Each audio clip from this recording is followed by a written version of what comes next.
This is Continuum Drag, a weekly podcast where we watch sci-fi, fantasy, and everything in between. This week, First Wave, Season 3, Episode 22. For every journey, there is an end. We look back at the struggles we faced, the victories and losses, the joy and sorrow. But the road's made smooth by friends who give comfort in the darkest hour. The journey's never really over, for we carry in our souls the memories of those who've touched us. Welcome to Continuum Drag, the podcast equivalent of being trapped in the psych ward of the mind. I'm Luke, here with my co-host Jordan. What's real, Jordan? Now, I wrote down something that's real, but I have a feeling it's a similar line to something that happened in a previous episode of First Wave. But here's what I wrote down, and tell me if I've done this before. I'm a genius, not a mystic. Did Eddie say that before? I'm not sure. I mean, who can remember? It's been so much First Wave. Yeah, anyways, I thought that was a pretty funny line, but after I wrote it down, I was like, I think he said this before. That might be like his catchphrase. What if that was his catchphrase? I mean, as the listeners have listening so far know, we've taken the escape pod, so we really have only the most passing knowledge of First Wave. Yeah, it did make, at some points this episode, I was just like, what was that you just said? This character that's very important that we have no idea who they are and all these sorts of things. But I think you could jump in okay. I think they did a pretty good job filling you in on the information you needed to get into this finale. I agree. It's dancing that line of having to unload a lot of information but wanting to just keep this plot going. So it is a lot of like, asides characters make, like, hey, remember that time this character did that thing? Anyways, there's a result to that. Let's keep moving.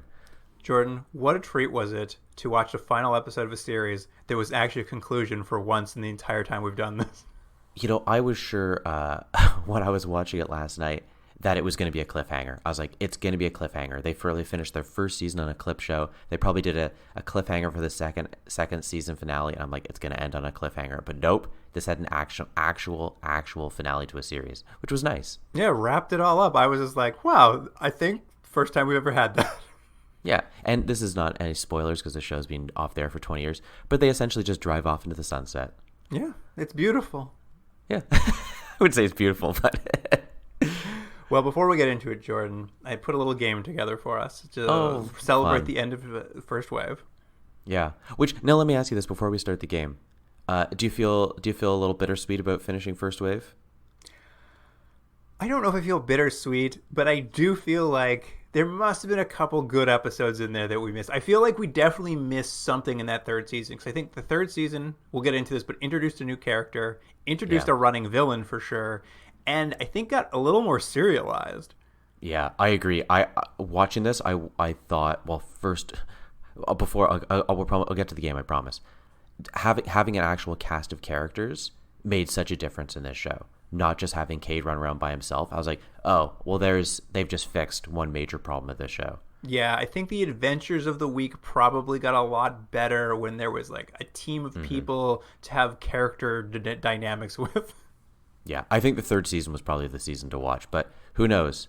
Maybe we'll go back and see those someday. Maybe someone will force us back with charity episodes for podcasts. I don't remember what it's called. Bonus episodes for charity. There you go.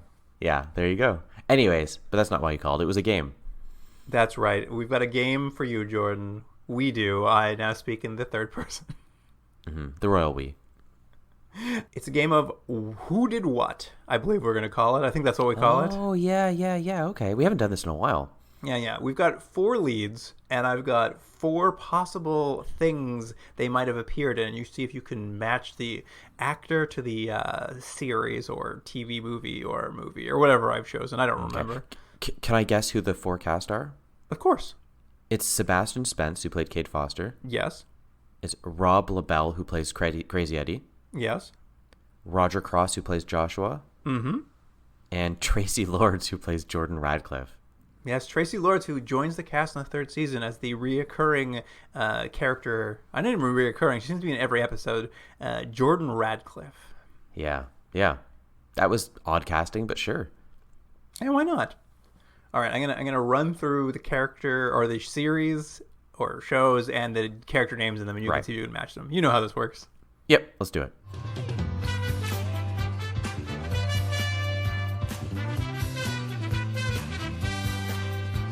So you've got the feature film, Wes Craven's New Nightmare, the one where Freddy Krueger comes to the real world.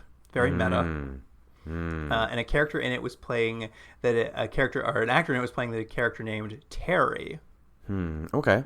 Then you've got Battlestar Galactica, the more current remake, a character playing Lieutenant Nacho Allison. Nacho is the nickname of the character, apparently. Okay. Nacho. Then you have someone appeared in the series Gilmore Girls in an episode as the character Zimmerman. Yeah. And then one of the actors appeared in 24 for 45 episodes, seasons 3, 4, 5, and 6. So they were in it for 3 full seasons of full character, or as like a regular actor on it, playing a character Manning. Wow. I probably watched those seasons of 24, and I don't remember any of these people in it. I'm going to guess Rob LaBelle. He was in Battlestar Galactica. Okay. I think Sebastian Spence was in Gilmore Girls. I think, what were my other 2 options? You have 24. Yeah. And you have Wes Craven's New Nightmare. You want the character names? No, it's okay. I think Roger Cross was in 24, and I think Tracy Lords was in New Nightmare. How'd I do? 1 out of 4. So badly. You were right about Roger Cross, who plays Joshua. He was in 24 as a regular character for 3 seasons. Okay. And then Sebastian Spence was in Battlestar Galactica as Lieutenant Nacho Allison. Okay. Who did I say? Oh, I said Rob LaBelle. Crazy Eddie, Rob LaBelle, was in Wes Craven's New Nightmare as Terry. He also had a role in the feature film Watchmen. Oh. He played Dr. Manhattan's buddy. It's funny. I would recognize him, but even just watching him in this, I'm like, I just don't recognize his face at all from anything. He's been in a lot of stuff. I know. I'm sure he has. I just don't recognize him at all. And Tracy Lords was in Gilmore Girls as Zimmerman. As Zimmerman. Oh, well, there you go. She's had more of a career than you think, huh? Yeah, she really has had a very long-lasting career. I mean, started off in a bit of the adult entertainment field, but she's really grown into like a full-time. Like if you look at her credits list, it's just like tons of stuff, tons of like A-tier test stuff too. It's crazy. Yeah, good for her. And most importantly, she plays Jordan Radcliffe in First Wave.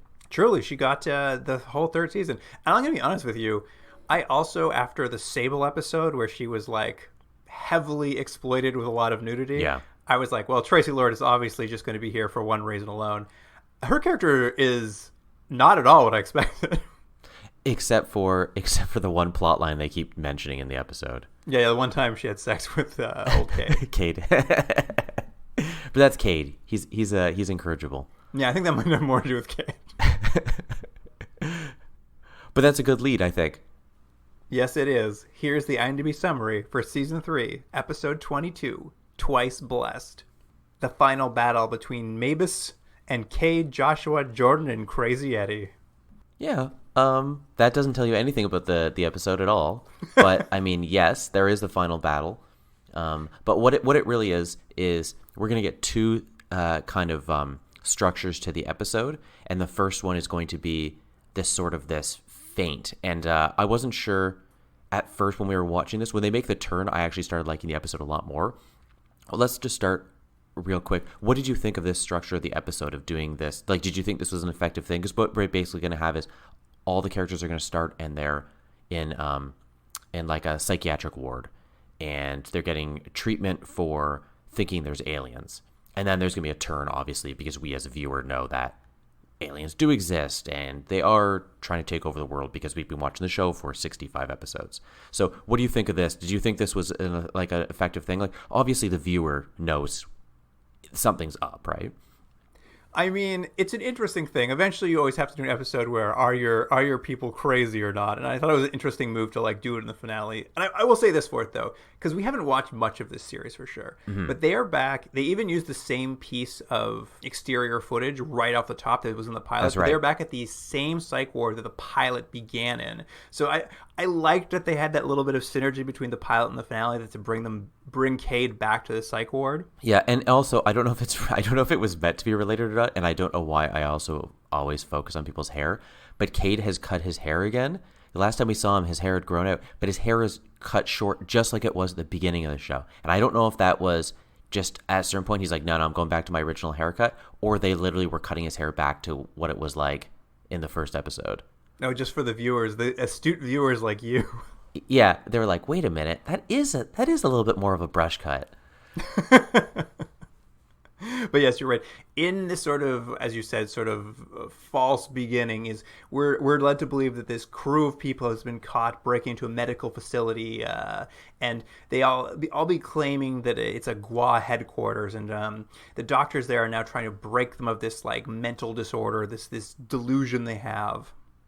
You know what I like, though, in these shows, and you mentioned, other shows have obviously done this, and what seems to be one common thread for TV shows that do this is people are put into a psychiatric ward. Obviously, someone thinks they're crazy or unstable or something like that. But always to make their point, instead of making like very calm, rational points, they always act like they're crazy, which I always think is funny. I'm like, why do you like, I've never seen Cade so emotional as he is in this thing. Like, he's so usually like one note, and this he's like, yeah, there's aliens, you're an alien, it's tomorrow.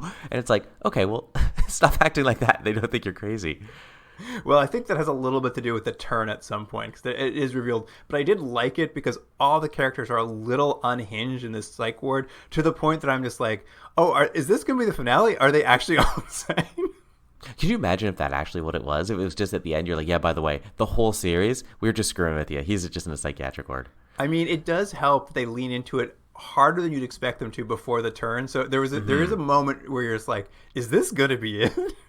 Well, part of it is because I'll admit some of it doesn't work, and what I don't think works is that, again, we're not ruining anything. That's what the show is. This is all like a what do they call it? Like a mixed psychological hallucination or something like that they're putting the characters in, the GWAR. But it doesn't make sense that the GWA, who are pretending to be the doctors, would be having doctor conversations outside of the room where our characters can't see them. Do you know what I mean? Like, they're so in character, they can't break character when they're in other rooms. Like, it doesn't quite hold up. Because there's in the hallucinations, there are no GWA. These are literally just hallucinations inside their minds, is the idea. They've triggered a security system at a GWA bunker they've broken into that uses sound waves just to cause them to have a hallucination. But aren't GWA playing the roles of these Not at all. people? I thought they were. No, it's all in their minds, because at some point, we'll get to it. I'll just lay it out now. They're going to break out of this fantasy, and when they break out, they're literally just standing in the threshold of the bunker, and they've just triggered a security defense system. Yeah, but I just still thought there was like a not that the other people are there, but they're all still connected to individual people. Like, each of those images have to be controlled by someone.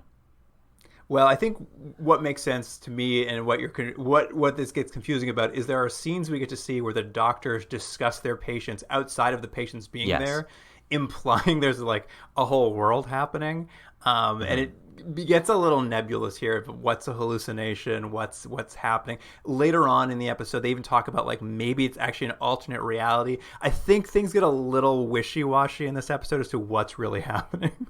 Yeah. Also, I'm going to say the one actress who plays the female doctor made the choice of playing her role very sexy for some reason. Did you feel that? Everything was very like slinky and like whispery, and I was like, why is this doctor acting this way? But anyway. Well, I think what it was is there's two doctors. One's the good doctor, one's the bad doctor. They're playing good doctor, bad doctor. In this hallucination, that's not real. At any rate, what's kind of nice about the opening of this episode, though, is we kind of get caught up with the characters in season 3. And Crazy Eddie's obviously back. He's doing his usual thing. He's just reciting those nostril quats left and right. Mm-hmm. Yeah. My favorite scene is he's like writing down all the quatrains on like napkins and stuff, and he's telling Cade through the wall that I believe, what's the quote here? He has coded the algorithm of the other quatrains and discovered a fifth omega quat. That's right. Amongst the quatrains. Yeah, and then he what I like is they've made up this thing of like this code that he's broken and he's figured out, and then he reads it. I'm like, it still doesn't make any sense. I like that trope has stayed the entire series, is that like they look at something and then he finds a hidden sub thing underneath all the it's the 9th track, it's the 8-sided crystals, it's the 5th quat. I didn't think of it that way. That's pretty good. We do also see a new character, this Jordan Ratcliffe, and she's introduced as the heir to the Ratcliffe fortune. And apparently her brother killed her parents at some point in a murder-suicide. So she's sort of been on her own after she joined. One would assume that was Gua related.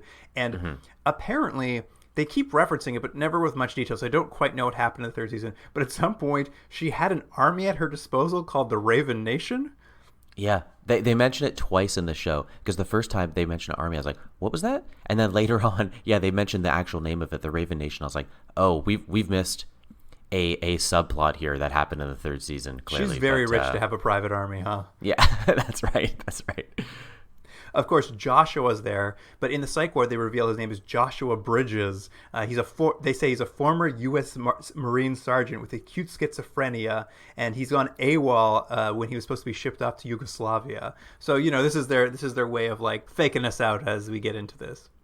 Well, and also, is it implied then that Joshua, who we've learned, was a Gua, with the previous episode we saw, is the idea then that was his? That's the body he took over? Was this guy who has this huge history, or have they just created a false history? What do you think? I think it's their creative false history. I think this is for me, one of the bigger problems in this episode is that, like, I get the idea that you put these people, even if it's a psych ward of the mind, but you put them in there and try to convince them they've gone crazy because, the idea of an alien invasion to a sane person can be crazy. But the issue I have is that, like, Joshua's an alien mind. Yes, it's in a human body, but, like, I just don't know how that would, like, I don't think you could trick an alien into thinking it was human. I think that's a step too far. Well, it also, later on, because you'd assume there'd be some, like, physiological differences, and later on you see them when they go back. This happens a couple times. They go back to the psych ward and back out, like, as they're trying to break this, like, hallucination, and they have them all, like hooked up with, like, tubes in their mouth and stuff, and Joshua's there, and I was like, wait, he's also, like, they didn't treat him any differently, clearly being an alien? Just same. It's all the same. He's just got that husk. That husk works just like a human body. But it doesn't, because there's like weird tentacles under the skin we've seen. So something's different. I don't know if they ever explained that, did they? Not in the ones we watched. Did. No. And of course, there's Cade Foster, who he's been diagnosed as a narcissist with all the symptoms of a real cult leader. They're like he's a real Charles Manson. This guy. Pretty true, I guess. I mean, the thing about this is we never really saw him being that charismatic or that engaging or that interesting. He's been a little bit one note, so all the characters sort of tell you that he's so interesting or he's such a leader, but we didn't ever really see it. Maybe it happened more in the episodes we didn't see, but it is funny to have people be like, isn't he the greatest ever? I'm like, I guess. I haven't seen him do anything great. I mean, it's like all our leading white men in these shows. It's like, isn't he great? It's like, I mean, he's never done anything great, but I guess so. Yeah, you keep saying it, so sure. But I do like that this cold open, when we see them all locked up, all kind of going crazy, ends with Cade repeating his line from the very last scene of the pilot, where he looks directly down the barrel of the camera and is like, I know you're here. He starts repeating it. I'm just like, they really are calling back to the pilot. I was a big fan of that. It is funny how, and you mentioned, I think this on another podcast we did, how it almost seems like the episodes we're watching are the only episodes you needed to see because it is all the references or episodes we've seen, and there's of the 66 episodes we've watched like 4 or 5. It's crazy. I mean, we're only missing like don't know much about Jordan and a few other little like small pieces, but I'm just like overall though I'm getting most of the callbacks. Yeah, most of it. Yeah, we never saw how Joshua joined because he clearly That's true. He must have defected. Traitorous towards his, yeah. Even in that one finale we watched, you called it. You're like, he's defecting. Yeah. Essentially, though, it's this like classic bit where we're gonna see how long it takes for the doctors either to break them or for them to like break out of here. And there's a lot of like back and forth. They like do a salt test, and the doctors do, and they're like, "Oh, you're crazy. You've been running around the country killing people. Here's all the photos of all the people you've killed."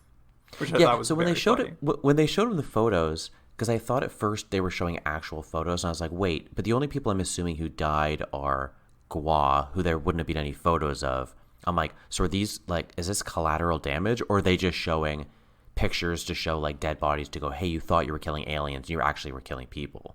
That would be my assumption as well. They do make a little note here in a piece of mythology that I thought was very funny because it's a little bit of a retcon on it. Is I think they're quizzing maybe Crazy Eddie, and they're like, "How come you've never had any physical evidence after 3 years of fighting these things?" Mm-hmm. And he explains that the Gua milk because their DNA is coded to create a fast burning acid when they die, so it destroys themselves and anything around them.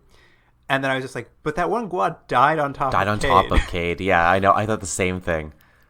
And I know this is probably just a quick rewrite or like a little, the canon's a little loosey-goosey, but immediately it's the first thing I thought. I know. I thought the exact same thing. I was like, yeah, he would have burned to death then.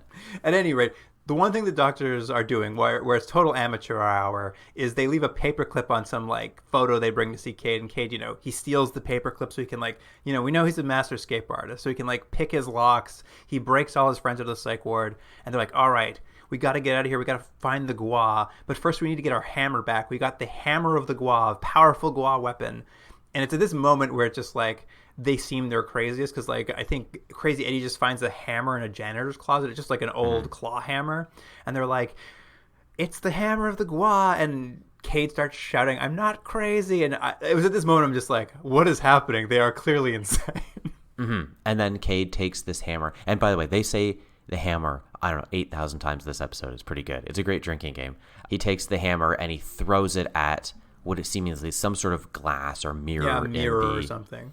In the place, it shatters, and that's when the hallucination shatters as well. And you see them all wearing, what I love is they're like burglar outfits. They're wearing like mock turtlenecks. They're all wearing all black, and it's great.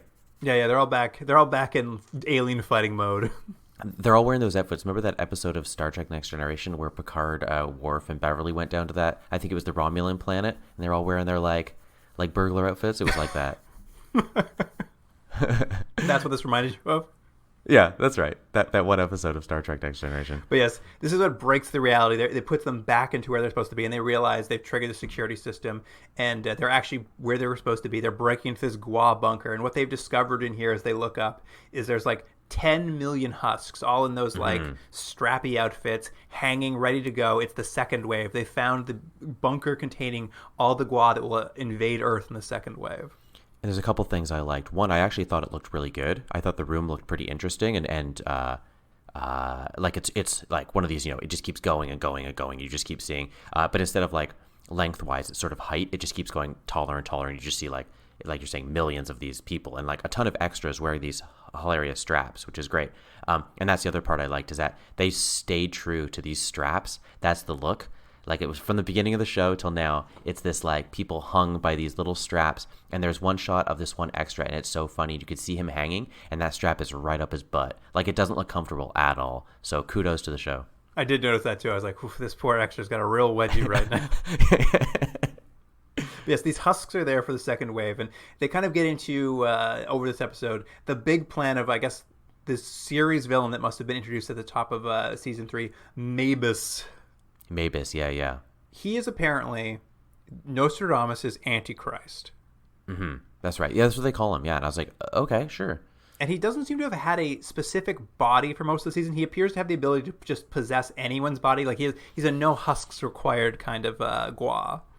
Yeah, the sense is I think you've probably seen this in other TV and fantasy sort of shows where it seems like he's such a big villain that he doesn't have a corporeal form, right? And he's slowly trying to gain that back, something we've seen lots of times before. And I think that was what this show was implying, is that he has, taken over bodies and sort of things, but he doesn't have his own. And this now will be the first time that he has his actual physical form, which has been gestating for a while, that he's been preparing for. Well, this is also where it comes back to that thing about, you mentioned earlier, the idea that Cade has had sex with Jordan. Mm-hmm. And it is that in a previous episode, we get a quick flashback that Mabus had possessed Jordan in order to have sex with Cade, and which is very weird that Cade at some point had sex with poor Jordan, who was not in her right mind. Yeah.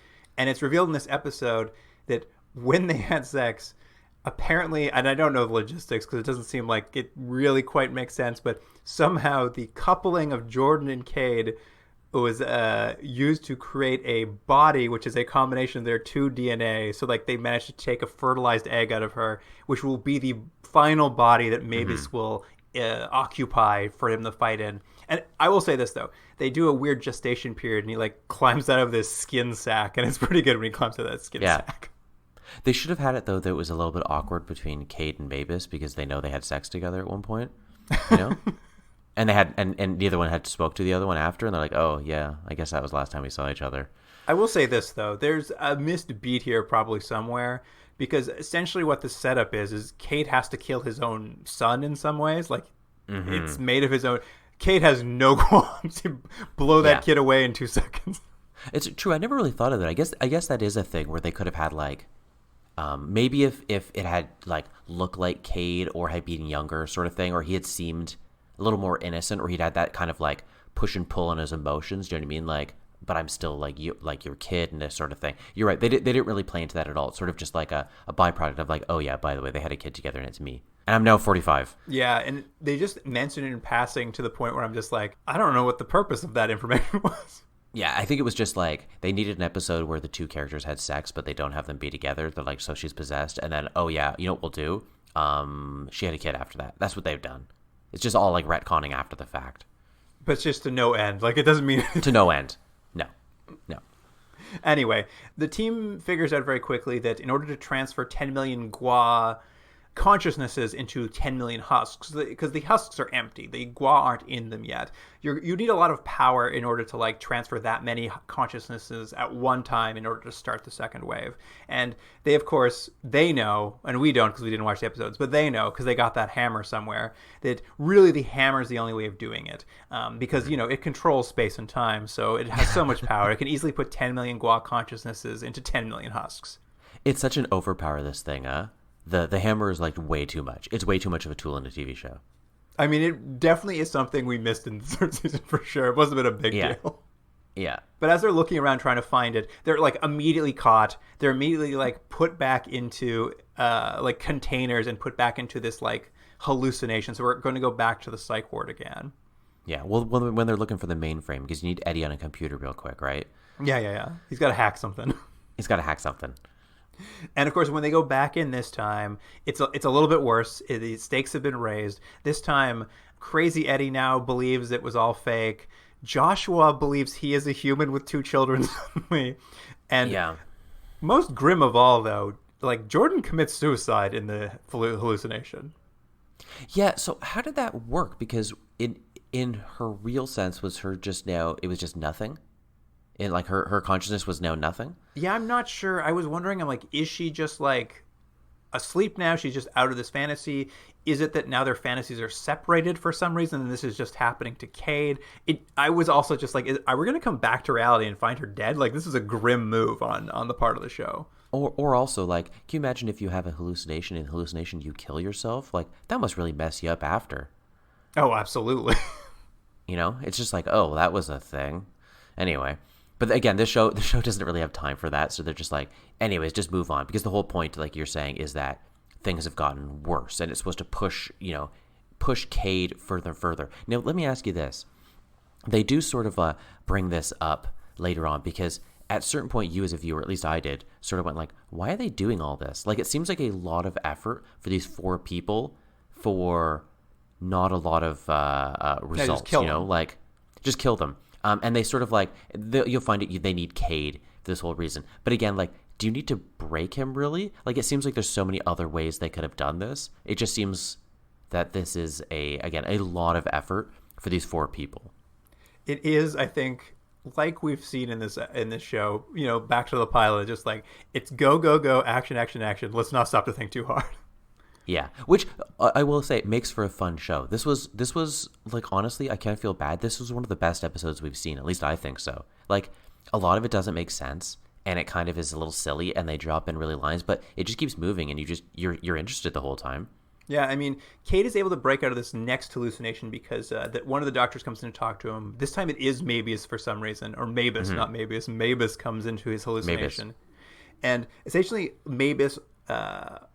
When Cade won't be broken, when he won't admit to like being crazy, Mabus offers him an alternative. He's just like, here's what I'll do. I will save you and your friends, but you guys have to live in sort of this computer, this hallucination, in sort of this alternate reality I've created for you. And he's just like, it'd be good though. Like, you could do anything in here. Like, the rules are limitless. You and your friends could live here. You could go back and see your wife again if you wanted. But I just need you to stay out of like the Gua invasion reality. And of course, Yeah, he's not going to take that deal. But that's the offer. Yeah, it's the I'm gonna let you live in a fantasy land. You're gonna know it's fantasy, but otherwise you're dead. So what's the option? It's this is not so bad, right? Yeah, and we all know it's not going to work. And of course, this is when Cade breaks out again, and we see him like he's in these tubes. This is like somewhere between a Borg. What are the things? A Borg recharge station he's held inside of. It's that meets like a low rent Matrix like tube. It's very like they pull the tubes out of their mouths, the feeding tubes. Yeah, that's right. Yeah. Why are they doing that? Because we saw them earlier. They were in this hallucination, just like standing in a hallway. I don't know why they need to be back in these tubes, but sure. Well, they kind of explain it because they go back to Mabus here, and Mabus is putting on his finest hooded robe, and he's going to explain the whole plot to you. Well, he's evil too because he put a robe on. And he sort of explains that why they need Cade in this sort of husk pod is they're trying to integrate his consciousness into, quote, the space-time machine cells of the mainframe. And this is because the Hammer of the Gua is the most destructive device the Gua ever built. And it has a failsafe on it requiring two unique beings, I'm putting that in quotes, unique beings in order to operate it. I.e., apparently, Mabus is a unique being, and so is Cade, and only the two of them together can operate it. Yeah, it's essentially like what they basically have is like the old like self-destruct on a submarine, right? You have to have two people at opposite ends, like both turning the key at the same time. That's basically what they have because this thing is so powerful. Exactly. And so they've been uploading Cade's brain to the mainframe, and they've got as far as 83% of his, like, I guess, mental waves. I don't know. I don't fully understand why having his brain in the computer will help him activate the hammer, but whatever. We'll go with it. What I think they were doing, and maybe I'm wrong, is what I thought they were doing is because they didn't think Cade would participate or willingly do it, they were going to take his consciousness, put it into a husk, and then have that husk be the second person. Oh, that makes sense. That's not bad. That's what I thought they were doing, but that's not clear, so I could be wrong. But what is cool is to show that they're almost ready to go, Mabus pushes a button and a smoky, swirling black orb comes out, and it contains like 10 million Gua consciousnesses. It looks pretty good. Can we talk about the hammer, though, real quick? Didn't the hammer look exactly like the top, like a headrest on a car's seat? It looked exactly like that, but like a silver version of it. I mean, that's exactly what it is. It's a metal like bar with two tiny little stakes coming out of it. It doesn't look much like a hammer at all, but like it does look like what you'd put into your car's headrest. Yeah. So that's what it looks like. And so when we later see the machine is sort of like two long spokes that this like pushes into, and then I guess it activates the bowling ball type orb. That's basically how the machine works, which I say all looks pretty good. Yeah. It's gonna, you push that down, the orb is gonna go into all the husks, 10 million husks, second wave's on, baby. Yeah. I gotta say though, for all the show's faults, I love how simple and dumb it is in some ways. Cade and his buddies break free. They're out. They fight a couple guards. They get some guns, and they're like, all right, now we gotta go stop Mabus. And I'm like, all right, what's the plan going to be? How are you going to confront him? And they literally run into the room and just open fire, and they're just like, their plan is to blow away everyone in the room. They're shooting Gua left and right. The only reason that Mabus doesn't die is because he holds the hammer, and I guess the hammer like is so powerful it deflects bullets away from him. But there was no plan. They just run in, guns blazing. Yeah, they all have machine guns. Let me just say real quick, the hammer is so powerful, and we're going to see a little taste of it later on near the end of the episode. Wouldn't it have just made sense for Mabus to have just used the hammer on its own to like adjust space and time and win that way? Like, couldn't he have gone over and grabbed all of the Gua from their planet and brought them over in like a split second? I don't know. You need two people. You need two unique beings. I don't know. But later on, again, spoiler, you're going to see Cade just use it quite easily to do whatever he wants. Couldn't Mabus just have done whatever he wants with it? I have no idea. I couldn't tell you. I don't know the rules of the hammer well enough. Yeah, fair enough. Anyway. Did you notice, though, that for some reason the Gua have uniforms in this episode? Like, the husks are all wearing uniforms? Oh, were they? Oh, yeah, I guess they were. They were, like, sort of like fascist-like uniforms. Yeah. I was just like, why are they all dressed like fascists? Well, they're Nazis. The Gua now are stand-ins for Nazis. Yeah, that's right. Anyway, Mavis the only one left. He's holding the hammer, and he goes for one last gambit. And I gotta say, I loved this last gambit too. There's so many like weird turns the show makes that like I was like, sure, why not? This is great. And Mavis's final gambit is he's like at gunpoint. It's all over, and he reveals to Cade that he's actually been a Gua sleeper agent all along. Yeah, which I thought was a pretty good turn for the end of the episode because they do sort of. I think there was that like the moment for you as a viewer to be like, oh wait, wouldn't that have been a real turn? Like not even that the series couldn't have continued, but like maybe he'd be like a Joshua type character. But they did it, I thought, in a pretty effective way in the terms of the time they had, which was like 30 seconds to go. Everything you've done, it's because of this reason. We wanted you to do this, and the reason is A, B, C, D, E, F, G, and they showed it. So show you clips of it, you know. They say he was an undercover osmosist who's was taking part in Operation Twice Blessed, where he's supposed to become a false messiah to the human race, and he's just got so deep into his cover he's forgotten who he was. And you know, something that surprised me, and I don't know how you felt about it, but like he gives this kind of like speech, "You're a sleeper agent. It was never real. Like you're actually like working with me all along, Cade." Cade turns around and murders his 3 friends. He shoots them all dead. Yeah, I thought for a minute I was like, well, they can't actually be dead. It's like they're dead. He killed them. I know. It's just like, oh my god, what's happening? Yeah, I mean, you have to say that's a point right there, right? Oh, 100%. I was just like, this show just goes for it when it goes for it. Of course, this is all I mean, his friends are dead, but Cade is not actually on side with Mabus. He goes over to him. They're going to both push the hammer down and like press that little Gua consciousness like a dynamite compressor into all those husks. But when he gets over there, he like, you know, he does the old switcheroo. He pushes Mabus out of the way. He grabs the hammer away, and Mabus tries to like, you know, he tries to grab all the consciousnesses, and Cade smashes his hand with the hammer. His hand evaporates. The hammer's so powerful. It was great. I actually thought it was a really cool effect. Yeah, he smashes it. His hand like explodes, and then sort of slowly his body sort of starts like becoming almost like electricity sort of thing, and then he like, as we see the Gua die, he like, you know, acid dies. Yeah, we get to see a skeleton for a hot second.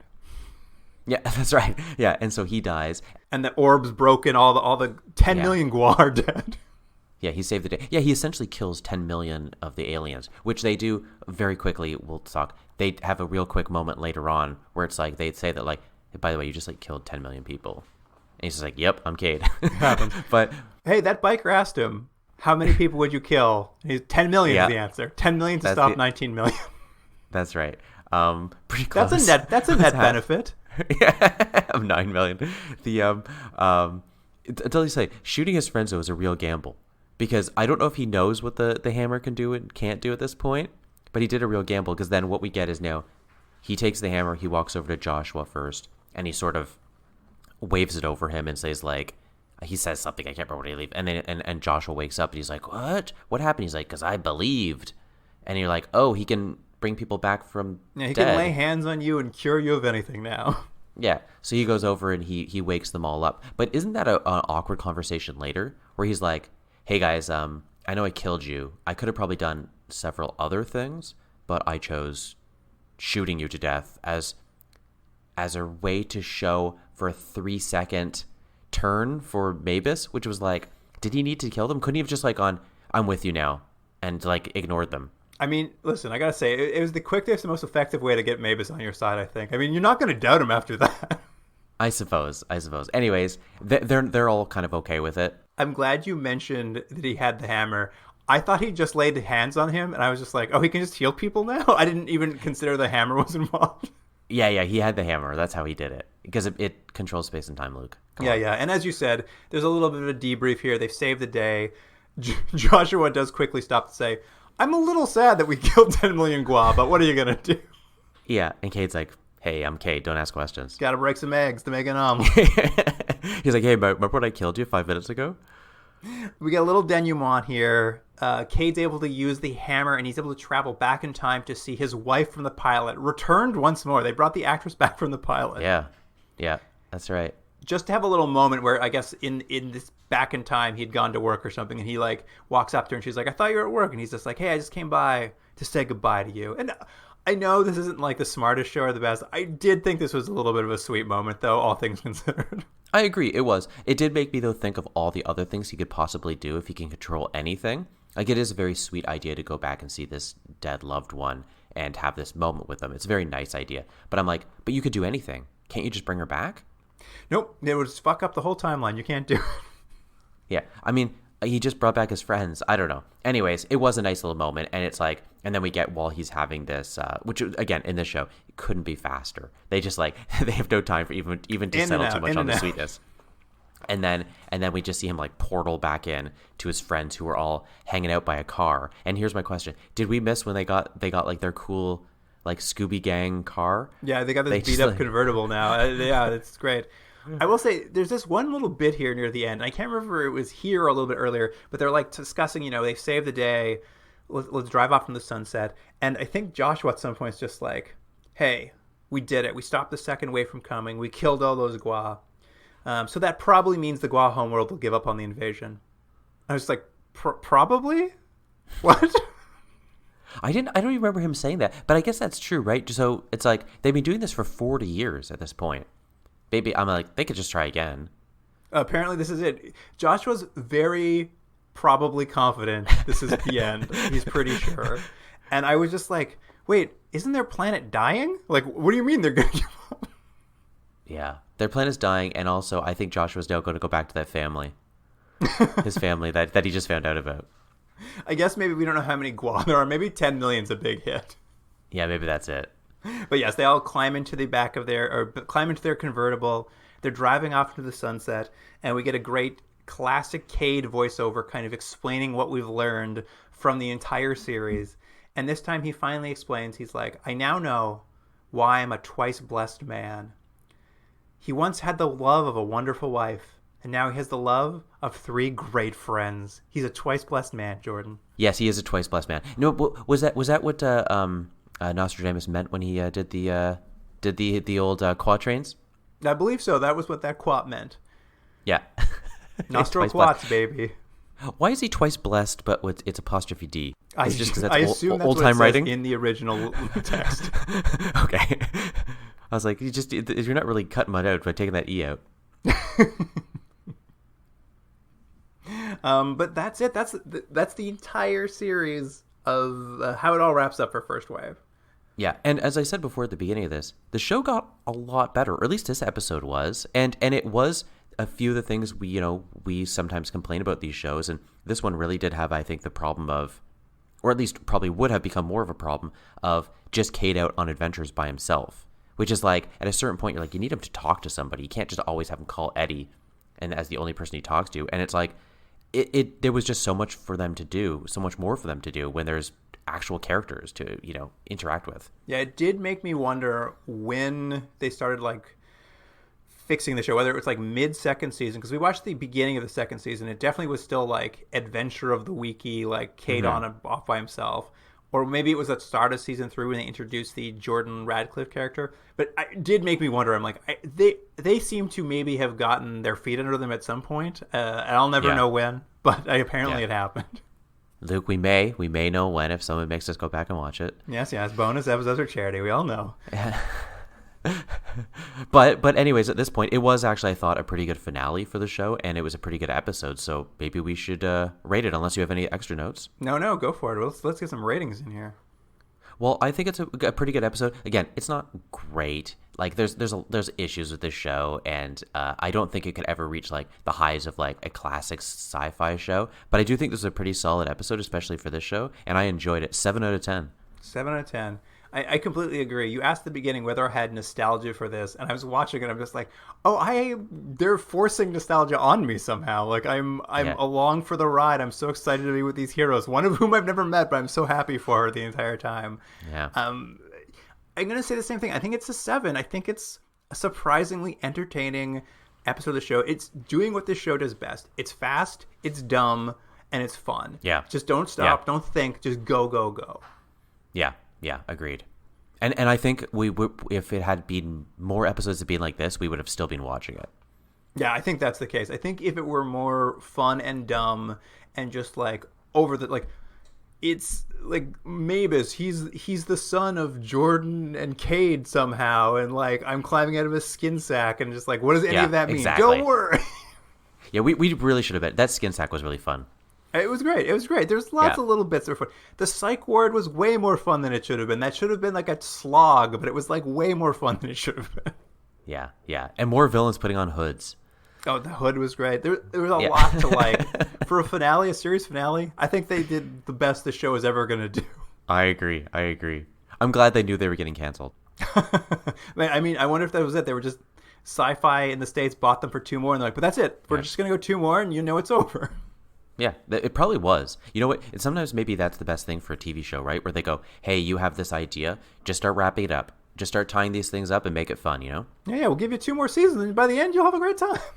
Yeah. Anyways, it was good. 7 out of 10. All right, Jordan. Should we see what the final rating is after the escape pod for old First Wave? Well, it's gone up considerably. Well, considerably. Well, I only say that because on average, because we watch so few episodes, each sort of like drastic score will have changed it. And I think these 7s are pretty high.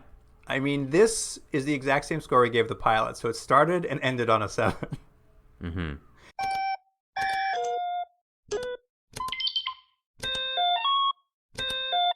And the final rating for the entire series that we're going to give to Old First Wave at the end of this run of it is 4.89.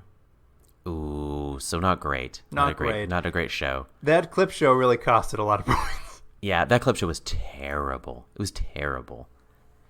Well, Jordan, that about wraps it up. As we've alluded to 7 or 8 times this episode, if you want more First Wave, you can make a donation to charity via bonus episodes for charity. You can find all the details about that on our website, continuumdrag.podbean.com, or on social media. We've got a little link in the bios there. Click on that. It's got explanations for which charities we're accepting, etc., etc. Can I just ask, if you do make us watch the episode of First Wave, just pick the 3rd season, please? You don't want to know any more about the 2nd season? I don't need to know the 2nd. The 3rd season seems where it's at. I want to watch 3rd season episodes. You want to see what Tracy Lords is up to? Yeah, that's right. I always do. You're always checking up. What's she up to these days? Hey, what's she up to these days? Oh, she's gotten older. Just like us all, eh, Jordan? Yeah, there you go. And, of course, you can always email us at gmail.com. That's not how that works. At continuumdrag@gmail.com. You can email us if you have any thoughts, any complaints about us bailing out on First Wave so quickly. Listen, we're trying to do this speed run thing. I don't know. It's working as best as it can. I think it's working. I had fun. I enjoyed the number of episodes of First Wave I watched. I agree. I think we watched the perfect amount. And, of course, Instagram, Twitter, and Facebook. The handle there is @ContinuumDrag, and we're going to have some clips from these episodes. There's some fun stuff in this finale, so you'll get some good stuff. Yeah. Mel, you got guys putting on hoods. You got skin sacks. You got a guy getting his hand blown off. You got the hammer, Jordan. You got the hammer. Yeah, you got the hammer, of course. You got to see what the hammer looks like. That orb. Oh, one quick question, Luke. Eddie grabs the orb at some point. What does he do with that? Did he break it? No. Eddie just grabbed it so they couldn't upload the 20 million consciousnesses. Oh. And then Cade shot him in the chest. Yeah, and then the orb just was gone. No. Cade just picked it up and put it back in the machine so they could Oh, I put it back. Because that was the fake out. I'm on your side now, Mabus. I missed that. I thought maybe the orb was still floating around. No, they smashed it. Those 10 million guad dead. Smashed it good. All right. That wraps it up. So, listener, thank you for joining us. And, Jordan, I'll see you next week. I'll see you then. Bye.